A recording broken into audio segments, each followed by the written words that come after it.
may nagsasabi, I'm asking that Congressman kasi may mga nagsasabi na may effect daw sa sentimiento sa House.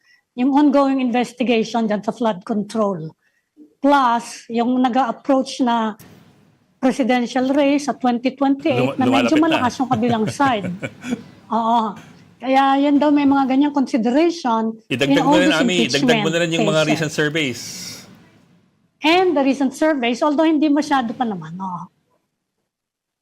Tama ba yung ganung mga observation, Congressman?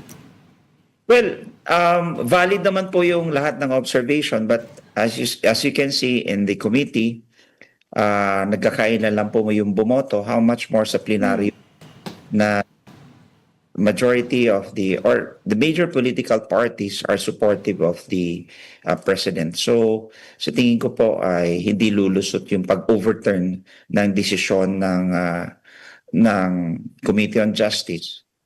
If you want to overturn it, it needs 1/3 of the members of the House, and ilan lamang yung hardline opposition sa ngayon sa House of Representatives. Nakakailan lang. Okay. Okay. O yan, peerless forecast mo.